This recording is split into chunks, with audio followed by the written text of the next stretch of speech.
Durante este tiempo, que es el tema de la familia, que infortunadamente, hermano, por la falta de personal, ¿verdad?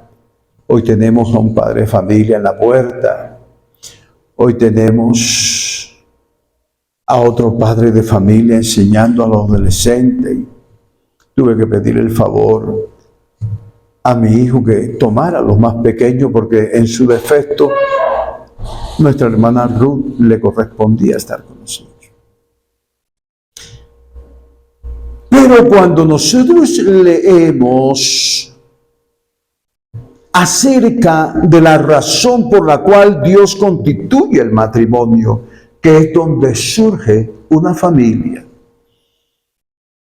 al ubicarnos en el libro de Génesis, el escritor sagrado Moisés, él lanza lo que se llama una expresión abierta. Y el pensamiento de cada uno es quien lo cierra. ¿Cuál es esa expresión abierta? Él dice que Dios manifestó, no es bueno que el hombre esté solo. Entonces, nosotros cerramos. Él no nos explica. En ese solo versículo no nos explica cuál es la razón por la cual Dios no quiere que el hombre esté solo. Entonces llegamos a conclusiones estas como que sí es mejor uno casarse, porque usted sabe lo que es llegar uno a la vejez y estar solito. Esa es la interpretación. Entonces se resume que la razón del matrimonio es a causa de que un compañerismo única y exclusivamente. Pero cuando nosotros hacemos un compendio, es decir, cuando recogemos todo lo que la Escritura nos enseña sobre el matrimonio, es verdad y es valioso. Muy lindo ver una pareja que llegó a viejito y están los dos ahí, ¿verdad? Eso es bonito, no estamos diciendo que no. Pero mis amados hermanos y hermanas, tengo que decirle que honestamente eso es secundario. Hay razones más fundamentales. Y quiero decirte una razón, pero la voy a dividir en dos. Cuando tú observas las Escrituras, tú encuentras que Dios establece el matrimonio para que se tengan hijos. Pero la idea es que la pareja puedan transmitir el Evangelio, puedan transmitir el conocimiento de Dios a sus hijos a sus hijos, y así vaya de generación en generación siendo predicado el Evangelio. Y vaya la gente conociendo a Dios. Dios establece el matrimonio con ese propósito. Y escúchame, que en esto, por eso decía dividirlo en dos, pero precisamente el matrimonio, como hablábamos el domingo pasado, es para preparar a los hijos para una buena iglesia. ¿Cuántos de ustedes saben que el núcleo o la célula de una sociedad es la familia? Y esto no es frase de cajón, esto es una realidad. Si hay hogares buenos, tenemos sociedades buenas. ¿Cierto? Si hay hogares malos, la sociedad es mala. Esto nos está indicando la condición de los hogares de nuestro tiempo, a pesar de muchas cosas. Pero eso es una realidad. Pero no solamente esto nos habla del concepto general de sociedad, así como influye a la sociedad las buenas familias, influyen a la iglesia. ¿Sí? Entonces, ¿qué pasa? De que ese concepto es precisamente para una transmisión. En pocas palabras, Dios estableció el matrimonio y los hijos para su gloria. Quiero que tenga en claro eso. Vamos a observar propiamente a través de la Biblia, porque quiero que usted, hermano, comprenda eso, y los que no son casados, los que ya tienen cierta edad, de todas maneras, estos conocimientos son útiles. Pero cuando nosotros leemos al profeta Malaquías en el capítulo 2, el versículo 14 y 15, nosotros vamos a encontrar un detalle allí. Pero antes de leer esos dos versículos, hermano, quiero decirle, ustedes recuerdan que en el Antiguo Testamento el mismo Jesús dijo, el mismo Jesucristo, a una pregunta que le hicieron sobre el divorcio, Jesús respondió manifestando que Moisés, escucha, Moisés había permitido el divorcio por causa de la dureza de los corazones. Pero Jesús aclaró manifestando, diciendo que en el principio no era así. En el Nuevo Testamento existe solo una razón. Se utiliza el griego porneia en aquella frase que dice por causa de fornicación. Pero cuando encontramos porneia significa cuando una pareja, digamos, el adulterio,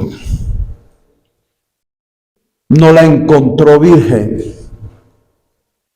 resulta que se casó y él era homosexual, o era un depravado sexual, son razones suficientes para que eso se haga automáticamente, porque no es eso lo que busca Dios en un matrimonio.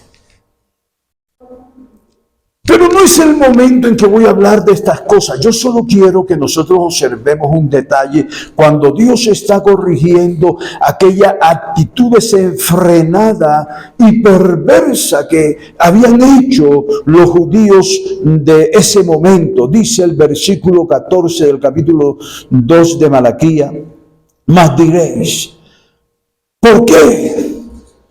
Porque Jehová ha testiguado entre ti y la mujer de tu juventud, contra la cual has sido desleal, siendo ella tu compañera y la mujer de tu pacto. Dios mira el matrimonio como un pacto. Y dice el versículo 15, no hizo el uno, habiendo en él abundancia de espíritu. ¿Y por qué uno? Escucha, esta es la frase.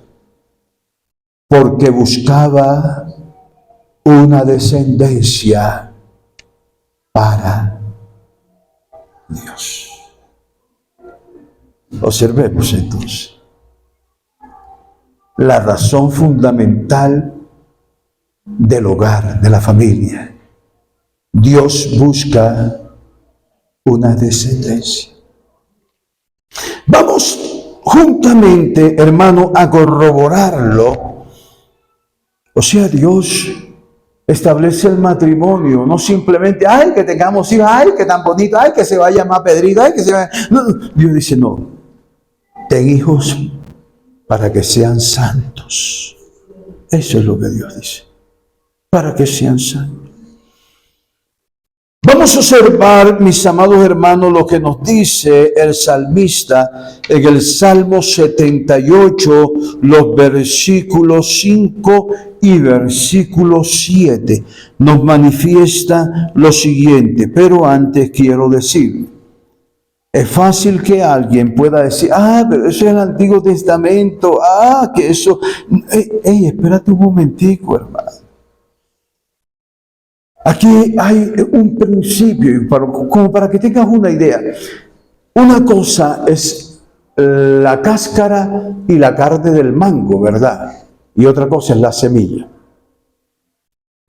Si tú no la usas, se pudre, se acaba. Pero de esa semilla sale una planta. Ese es el principio. No sé si me expliqué frente a esta metáfora. Ese es el principio. Entonces aquí no es porque sea el Antiguo Testamento ni nada de esta cosa, hay un principio. Y por tanto es tanto para el Antiguo como para el Nuevo Testamento. Y dice el versículo 5. Él estableció testimonio en Jacob y puso ley en Israel, la cual mandó a nuestros padres. ¿Y qué dice? Que las notificasen a sus hijos, para que lo sepa la generación verdadera, y los hijos que nacerán, y los que se levantarán, los cuenten a sus hijos. Mira la trascendencia, ¿verdad? Es el propósito de Dios. Entonces llegamos a una conclusión en medio de lo que estamos hablando en esta mañana. Y es que, mi hermano, la familia es parte del propósito eterno de Dios. ¿Saben cuál es el propósito eterno? La redención perfecta y completa en un mundo donde no exista el pecado, que lo veremos o se iniciará cuando Cristo vuelva por segunda vez. La familia hace parte de ese propósito. Yo quiero que esto, hermano, te quede grabado, porque te quiero llevar a algunos puntos. Antes de llevarte a ese punto, quiero que consideremos cuánta importancia tiene Dios para la familia. Y si es importante la familia para Dios, ¿será que Dios nada más está interesado en un solo miembro de tu familia? Esto tiene responsabilidad, pero también tiene promesa. Es una bendición. Dios está interesado. Y quiero que observes lo siguiente, mi amado hermano. Yo quisiera verle la cara a la hermana. ¿Por qué no te echas hacia adelante para poderle ver la cara? No. A ti, Maida, a ti. Al menos verle la cara. Bueno, entonces, mi amado hermano, porque ni ella me ve ni yo la veo a ella. Ella está detrás de Maida. Entonces, ¿qué pasa? Cuando tú observas la historia de la humanidad, tú vas a encontrar un gran paréntesis. Dentro de los inicios de esa historia, aparte de que Dios creó al hombre del polvo de la tierra y la mujer la saca de la costilla, aparte de esas cosas, encontramos dentro del inicio que Dios, porque no fue el hombre, estableció el matrimonio con el objetivo que hemos dicho. Dios, antes de llevarte a este punto, quiero decirte, la Biblia es la revelación de Dios. Pero es una revelación que podemos entenderla o que está adecuada para entenderla a los que vivimos de este lado de la eternidad. Pablo fue al cielo y cuando regresó, yo no entiendo porque algunas personas que dicen, ay, yo fui al cielo y vi mariposas y vi no sé qué, y vi esto, y vi esto, y vi esto. Pero cuando yo veo a Pablo dice, eso es inefable. No hay lenguaje cómo explicarlo. Entonces yo me pongo, bueno, y cómo vio mariposa, y vio pájaros, y vio esto, y vio... Pero bíblicamente, cuando Pablo fue al cielo, él no vio nada de eso. Él lo que vio es diferente a este mundo. Diferente a este mundo. Y por eso él dijo, no, yo vi cosas inefables las cuales es imposible compartirlas, comentarlas a los hombres. Entonces, escúchame bien, mi amado hermano, hay una revelación de este lado de la eternidad, la cual concluye con la venida de Cristo y todas estas cuestiones que nosotros sabemos. Pero dentro de esa conclusión es sorprendente que hay un matrimonio. Inicia con un matrimonio en el Edén. Ahora, hay un matrimonio. ¿Sabes cuál es? Las bodas del Cordero. Al buen lector, al que entiende que esta es la revelación de Dios, hermano, llegamos a la idea, la importancia de Dios.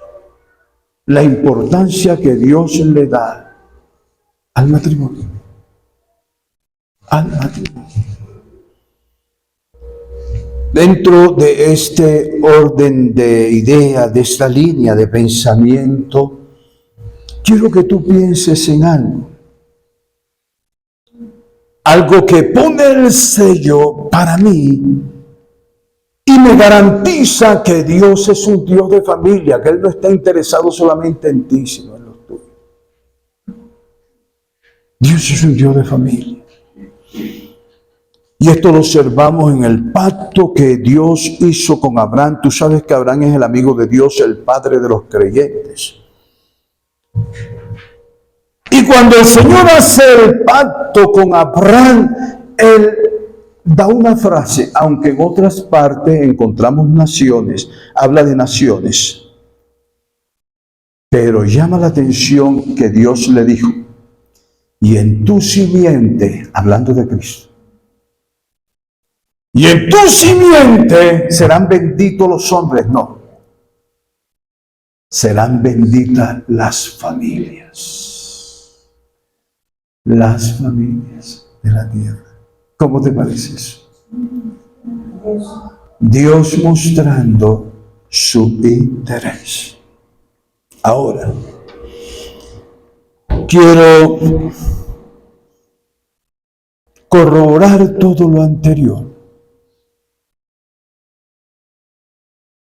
y hablarte acerca de algo que se expresa en tipología, pero eso es así. Ustedes saben la historia de Noé. Noé escapa de la ira de Dios en un arca. El arca es tipo de la iglesia. Ahí hay perros, hay gatos, hay loros, hay chivos y todos se ensucian allí, pero el error es salirte de la iglesia. Salte del arca para ver en qué vas a llegar. ¿Es así o no es así? Salte de la iglesia para que veas.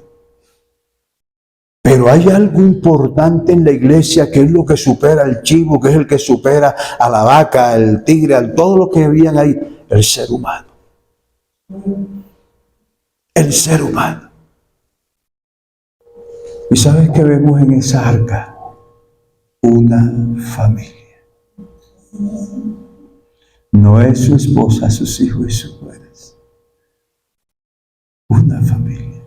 Entonces, los que son padres, los futuros padres, los que son abuelos, todas estas cosas, y ahora les explicaré el porqué de los abuelos. Quiero que entonces entendamos en esta mañana el interés que Dios tiene por la familia. Y esto nos debe a nosotros ubicar en la prioridad de mi hogar, de mi futuro hogar y del hogar de mis hijos. Y ya se los voy a explicar. Y sabes qué, mi amado hermano, mi amada hermana, qué bueno los padres responsables con la educación, con la comida, con el vestido, qué bueno. Pero la prioridad Cuando hablo prioridad, el número uno, la razón fundamental es precisamente hogares, hijos, familias, para Dios. Para Dios. Ahora, mis amados hermanos, esto nos ayuda a entender una verdad. Y esa bendita verdad es que si hay algo que Satanás quiere destruir, quiere atacar, ya te he mostrado esa paz.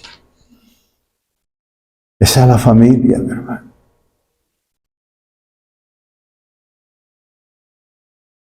Es a la familia.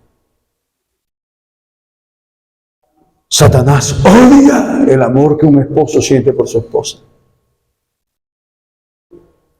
Satanás odia el amor que su esposa siente por el esposo. Satanás odia el amor que los padres sienten por sus hijos. Satanás odia el amor que los hijos sienten por los padres. Pero además Satanás sí sabe la doctrina. Él sí sabe la doctrina. Y tú lo ves que desde el principio de la historia de la humanidad atacó. ¿Y de qué manera atacó? Pues por un lado encontramos a una mujer no sujeta a su marido. Eva. Si observa que Eva, no, espérate, voy a consultar con mi esposa. No, se metió de cabeza. No tuvo en cuenta la autoridad de su esposo. Y en segundo lugar encontramos un marido que no cuidó a su esposa. Entonces, hay un hogar allí que ya está destruido. Y resulta que lo conduce a una catástrofe terrible. Entonces, él comienza a atacar. Ahora, ¿qué vemos en nuestros tiempos? ¿Qué ha hecho Satanás? ¿Ustedes creen que se le puede llamar familia cuando el propósito de Dios es criar hijos santos que puedan transmitir a futuras generaciones quién es Dios, el Evangelio, el conocimiento del Señor, la obra del Señor? ¿Ustedes creen que se pueda llamar familia una familia de dos mujeres? ¿De dos hombres?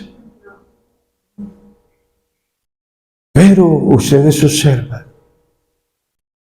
que eso es considerado como familia en nuestros tiempos. Entonces Satanás ha hecho esto y ha distorsionado, está trabajando, está empecinado en destruir a la familia. Ahora, ya que tenemos estas cuestiones, vamos a ubicarnos. Vamos a ir reduciendo para llegar a un punto. ¿Sabes qué quiere quitar Satanás de los hogares cristianos? Su adoración a Dios.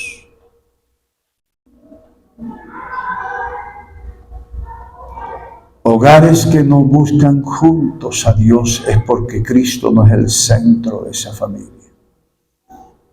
¡Ay, pero que yo estoy cansado! Déjeme decirle, el hombre de Dios cuando está más ocupado es cuando sabe que necesita más del socorro de Dios. Ay, es que Dios sabe. ¿Qué versículo, en qué parte de la Biblia podemos sacar que esa excusa es valedera? Y vamos a desglosar esta verdad. Pero mi hermano, eso es lo que el diablo quiere hacer. Que Cristo deje de ser el centro. El centro de la familia. Ahora, nosotros podemos observar, mis amados hermanos, un detalle. Y alguien lo dijo con mucha certeza. Y dijo que una de las decadencias espirituales de la iglesia contemporánea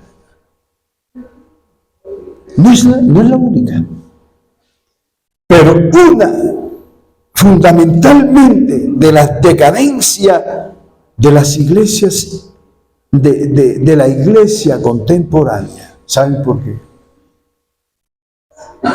Porque están conformados por familia donde Cristo no es el centro, donde el diablo ha ganado la batalla.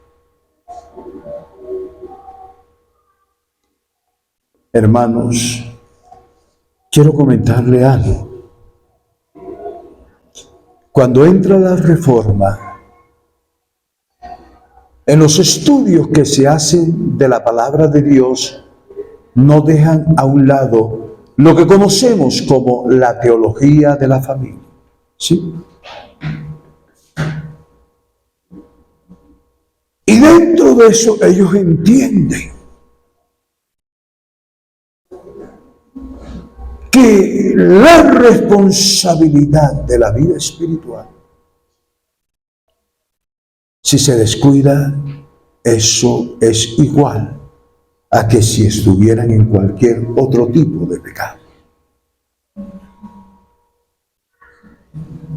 Los reformadores, como obviamente mueren, quedan los puritanos conocidos, la iglesia que surge de los reformadores.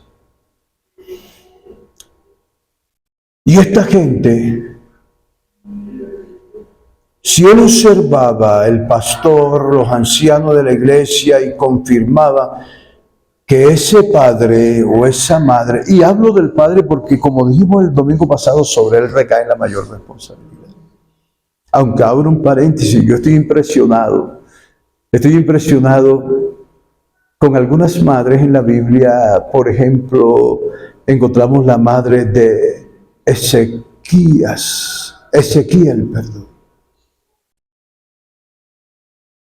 No, Ezequías. Y la Biblia dice, ella era hija de, se me olvida el nombre, pero el papá era malo. Y sin embargo surge un hijo, hermano, que trae un avivamiento. Yo digo, ¿qué pasó aquí? Y encuentro, su madre creo que se llamaba Ibi, y ella era hija de Zacarías, creo que era. Hizo el papel que debía haber hecho el padre. Pero eso lo vamos a mirar en los últimos mensajes, porque voy a dedicarme a hablar sobre la feminidad en la iglesia, de una cristiana, y lo que es la masculinidad, que es propiamente ante los ojos de Dios. Serán mis dos últimos mensajes. Pero quiero que sepas, mi hermano, que los puritanos, al ver eso, colocaban automáticamente en disciplina a esa persona. Ay, no, que yo ando ocupado, lo siento. Y ya vamos a ver el porqué. Usted no puede tomar santa cena. Y ya vamos a ver el porqué. Porque nosotros podemos decir en esta cuestión, no es que legalista. Déjeme decirle, hermano, es que esto es serio. Penosamente el diablo nos ganó terreno. Pero bíblicamente hablando, el que no cumple sus funciones espirituales dentro de su hogar no debe tomar santa cena.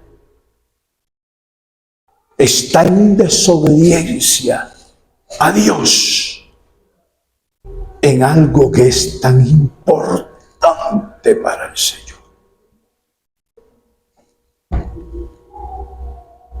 Entonces, mis amados hermanos, si sigo insistiendo, tu rol primario, cuando seas esposo, esposa, más bien esposa, que son las que vemos aquí, y en tu hogar, y ahorita tengo algo para ustedes, abuelos. Su rol primario, mi hermano, es colocar en primer lugar la adoración a Dios, el culto familiar, la búsqueda de Dios, que Dios sea el Señor. ¿Sabe qué decía mi pastor? Porque me recuerdo aquí y se lo digo especialmente a los jóvenes. Solo hay dos. Pero ¿sabe qué decía mi pastor? Mi pastor decía, noviazgo que no es para la gloria de Dios. ¿Qué quería decir con eso? Él quería decir, un noviazgo donde no están trabajando mutuamente en el crecimiento a Dios, en la adoración a Dios, en el servicio a Dios. Él decía, eso no es de Dios. Se casarán, ay, viaje a Alemania, ay, viaje a Francia, ay, pero eso no es lo que busca Dios. Dios te va a llevar a un cielo, por encima de Alemania y de Francia y de todo. Dios busca una generación santa. Y si ese noviazgo no es para buscar a Dios, no es de Dios. Así se casen, pero no es así. Ahora sí vienen donde nos incluye a los que ya tenemos hijos y nuestros hijos ya se han ido, se han casado, todas estas cosas. Y es la pregunta, ¿hasta cuándo es nuestra responsabilidad de padres? Voy a explicarles. Debemos saber diferenciar entre rol y llamado. Rol y llamado. Voy a colocar el ejemplo de un pastor, me voy a colocar a mí mismo. Yo ahorita mismo estoy haciendo un rol aquí ante ustedes de pastor.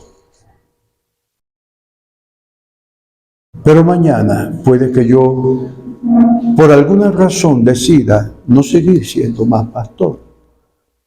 O sea, no continuar en ese rol. Y se coloque a otro. Pero déjeme decirle que con iglesia o sin iglesia, con iglesia o sin iglesia, a donde yo vaya, debo seguir pastoreando. Tal vez no una multitud, tal vez una sola persona, pero debo seguir pastoreando.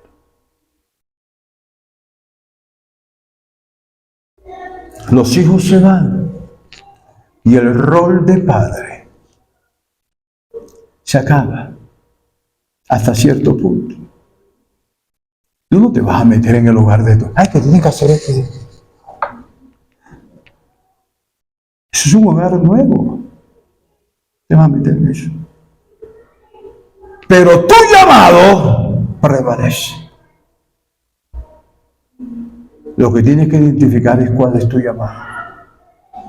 Tu llamado es una responsabilidad espiritual. Es una responsabilidad espiritual.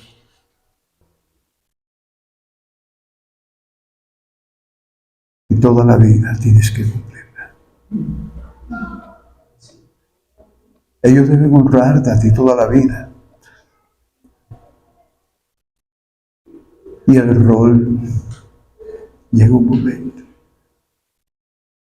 Yo de niño le podía decir a Ebenezer, haz esto y haz aquello, aquello. Y él me comenta a veces cosas. Y yo espero a que él me diga, ¿qué piensas? Si no me dice eso, pues me agrada que él se defienda solo para que aprenda lo que es la vida. Que la vida, como dice el dicho, es injusta, es dura. Y quiero que él aprenda a defenderse solo. Pero mi amado hermano, cuando salimos porque él en su trabajo a veces llega y esta cosa. Pero cuando estamos juntos, hermanos, como dice la Escritura, y yendo por el camino, al levantarte, al acostarte, y yendo por el camino, todo ese tiempo, hermano, todo ese tiempo, comienzo a hablarle de Dios. Y llego a impresionarme que hemos llegado a un momento en que yo me tengo que callar y dejar que mi hijo me enseñe. Qué lindo, ¿verdad? Qué lindo, porque yo le digo a él, hijo, mira esto, esto. Me dijo, pero espérate, mira esto. Eso es de Dios. Eso es de Dios. Entonces, mis amados hermanos, esa es la situación y el tiempo nos está tomando. Entonces, mis hermanos, quiero ir ya como que ir cerrando esto y vamos entonces a encontrar asuntos que corroboran, que nos inspiran, corroboran en el sentido de que yo, por ejemplo, en el caso de que, ay, es que yo estoy muy ocupado, ay, que no sé qué, que yo estoy muy cansado, ay, que no sé qué, que lo uno que lo otro. No hay nada más lindo que ofrecerle a Dios lo que nos cuesta, no lo que no nos cuesta. Escúchame bien. Uno de los ejemplos para mí maravillosos que me inspiran es Job. A Job no le importaba que fuera día de la madre, ni del padre, ni de su cumpleaños, ni 31, ni 1 de enero, ni nada de esta cosa. Todos los días ofrecía sacrificios a Dios por sus hijos. Eso no está ahí para que, ay, lean la historia, ay, lean la historia. No, eso está ahí para Dios hablarte. Decirte todos los días. No importando si es el día del padre, de la madre, de quien sea. Y él decía, por si acaso mis hijos han blasfemado, por si acaso mis hijos han pecado. Todos los días salía, Señor, ten misericordia de ellos, no los suelte, no los desampare. Eso es lo que significaba el sacrificio. Un segundo ejemplo que encontramos, mis amados hermanos, en el Antiguo Testamento, vamos primeramente en el Antiguo Testamento, es la vida de Josué. Escúchame. Josué era el comandante del ejército de Dios. Era el pastor del pueblo de Dios. ¿Creen ustedes que Josué vivía en una hamaca acostado por allá? ¡Ey, tráigame el tinto! ¿Creen ustedes que Josué vivía en esa situación? Era un hombre ocupado. Pero mire lo que este hombre tenía en su corazón. La determinación que había adquirido delante de Dios. Él llegó y dijo en Josué 24:15, dijo, si mal os parece servir a Jehová. Y eso es lo que yo digo, mi hermano. Yo por eso es que me tildarán de lo que sea. Pero mi hermano, si yo tengo hambre y me ponen un suculento plato, yo ya comienzo a protestar. ¿Qué pasaría si yo tengo hambre y me ponen un suculento plato allí? Hermano, me da un agradecimiento. Todo aquel que no tiene hambre de Dios, escúchame, todo, sin excepción alguna, que no tiene hambre de Dios, algo malo está en él. Algo malo. Debe procurar. Pero entonces dice Josué, escogeos hoy a quien sirváis. Si a los dioses a quien sirvieron vuestros padres cuando estuvieron al otro lado del río, o a los dioses de los amorreos en cuyos habitáis. Pero dice, yo y mi casa algunas tradiciones, traducciones, no tradiciones, algunas traducciones dicen, eso está mal, porque debe ser mi casa y yo. Pero decía mi pastor, aquí no hay error. Aquí no hay error cuando dice yo, yo soy la cabeza. Yo soy, dice, yo y mi casa serviremos a Jehová. Vamos a mirar en el Nuevo Testamento también algunas bendiciones, algunas cosas que nos inspiran. Y lo primero que vamos a encontrar es un hombre que no era judío, un hombre centurión, un hombre gentil. Y en Hechos capítulo 10, él se llama Cornelio. Y en Hechos capítulo 10, los versículos 1 al 2, mira lo que dice. Había en Cesarea un hombre llamado Cornelio. Escúchame, él no es judío. Él no es judío, él es un gentil, dice. Centurión de la compañía llamada la italiana. Probablemente no es romano. No sé de dónde sería, pero lo más seguro. Y dice el versículo 2, piadoso y temeroso de Dios. Y escucha eso tan lindo, tan hermoso, mi hermano. Dice, con toda su casa. Impresionante, ¿verdad? Impresionante que alguien que no era judío era mejor ejemplo que otros. ¿Saben un detalle, mi hermano? Que nosotros encontramos hogares paganos donde a veces trabajan más en eso, en la misa y la cuestión, que incluso hogares cristianos.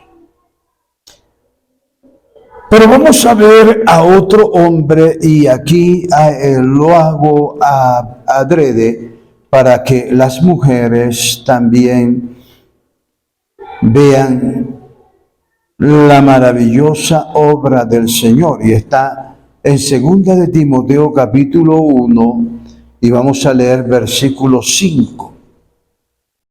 Y dice, este es de Timoteo, ¿verdad?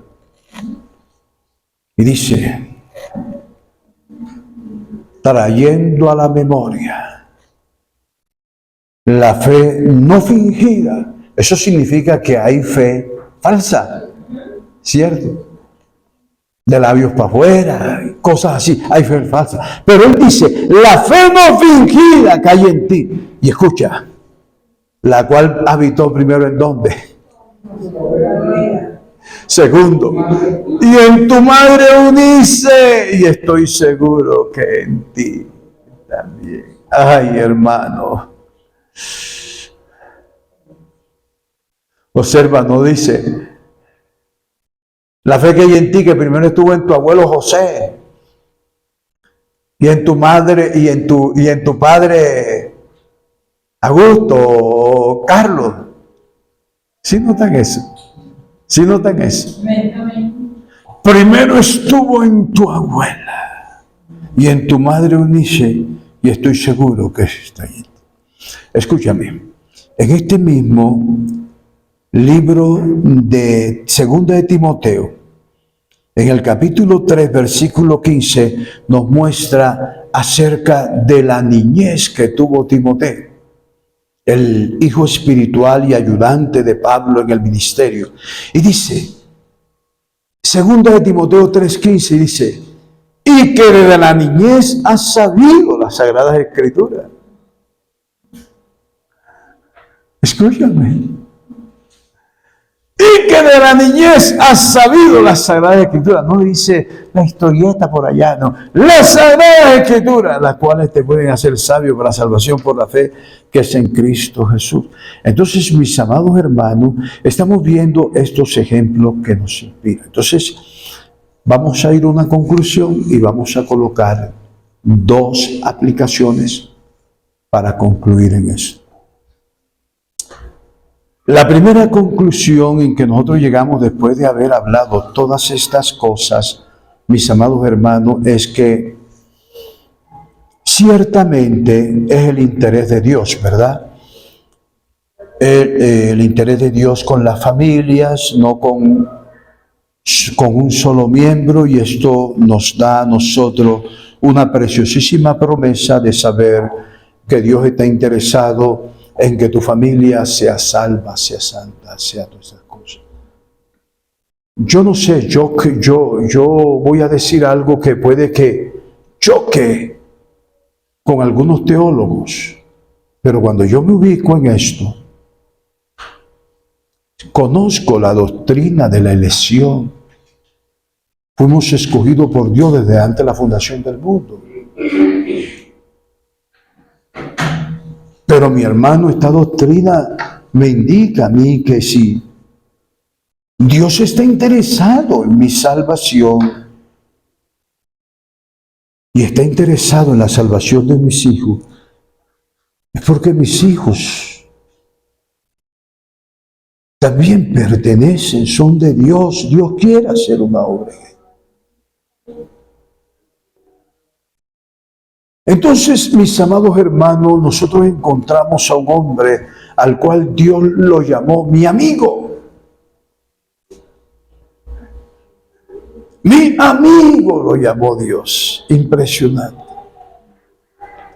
Y conocido como el Padre de la Fe.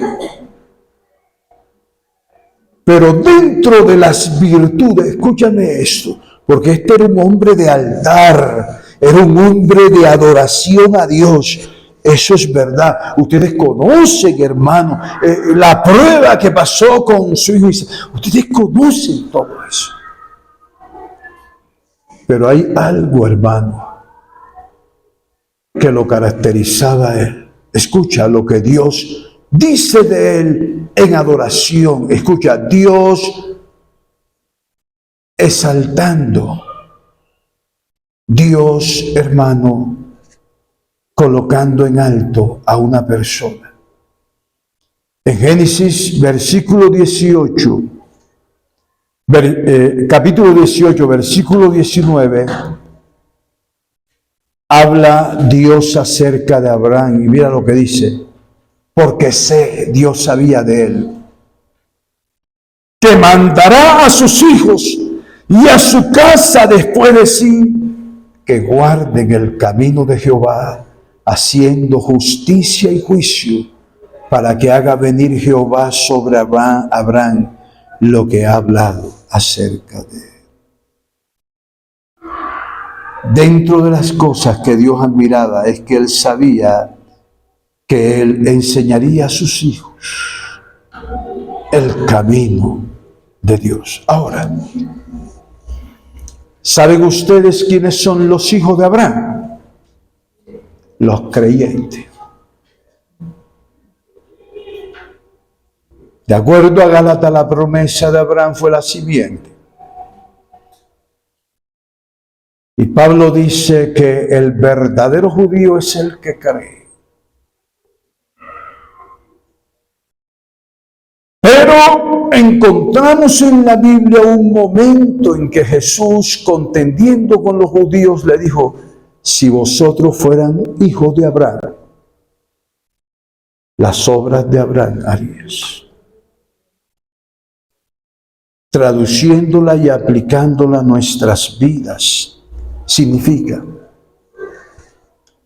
si tú eres un verdadero cristiano, si tú eres un verdadero creyente o una verdadera creyente, debes apreciar y seguir el ejemplo de Abraham. No puedes ser indiferente a la necesidad espiritual que hay en tu casa. Si tus padres no sirven, tómalo tu hijo. Si tu marido no sirve, tómalo tú. Lo importante es que Cristo sea el centro. Vamos a dar entonces dos aplicaciones, porque podía mostrarte que cuando Cristo, hay palabras, hay detalles en la Biblia que cuando Dios no es adorado en un lugar, viene maldición sobre ese lugar. Viene maldición. Pero voy a solamente a tomarte dos que te pueden ayudar en eso. La primera es que cuando Dios nos habla en Primera de Timoteo, capítulo 5, versículo 8, es algo que ustedes conocen, mi hermano. Ustedes lo saben a pesar de que lo coloquemos aquí. Dice así: porque si alguno no provee para los suyos, ¿qué pasa? Y mayormente para los de su casa, ha negado la fe. Es un hipócrita. Puede danzar, puede cantar, puede brincar, puede patalear, puede hacer lo que quiera. Pero mi hermano, dice la Biblia, no yo, ha negado la fe. No estás andando con eso. Y escucha, en esta versión dice, y es peor que un incrédulo. En otras versiones, ¿sabe qué dice? Es peor que un inconverso. Y cuando dice el que no provee para lo suyo, ¿ustedes creen que está limitado simplemente que para llevar el arroz, la carne, el aguacate, la papa, o para llevar el vestido, para llevar los asines? ¿Usted cree que es solamente eso? Ya les he mostrado que eso es bueno. Yo no estoy en contra de eso, pero hay una prioridad. La obra de Dios es integral. Y el que no provee para los suyos, mi hermano, ha negado la fe. Tenemos que trabajar como abuelos, tenemos que trabajar como yo diría, no solamente como padres, sino como suegros, a la par de Noé. Y la segunda aplicación es la frase de alguien que dijo lo siguiente. Escúchame bien lo que él dijo, esto es valioso. Dice: en un hogar donde no se adora a Dios, es como una casa sin techo, expuesta a todas las inclemencias que vienen del cielo. El sol, la lluvia. Si Cristo no es el centro de la familia, nuestra familia es un hogar sin techo. Sin techo. Estamos expuestos. Estamos expuestos. Como te digo, donde no está la adoración de Dios, está el diablo. El diablo no tiene que ver con que vengas a la iglesia. Todo por el contrario, él te da para el bus. No para el bus, sino para el Uber. Para que vengas cómodo. Pero lo que él no quiere es que tú obedezcas a lo que Dios te ha mandado. Eso es lo que él no quiere. Entonces, mis hermanos, he generalizado sobre la familia, hablaré sobre la feminidad y la masculinidad en los próximos domingos, pero quiero que te vayas de aquí entendiendo que la prioridad de la familia es Dios. Es Dios y hay que trabajar en eso. Oremos. Soberano Dios, en el nombre de Jesús,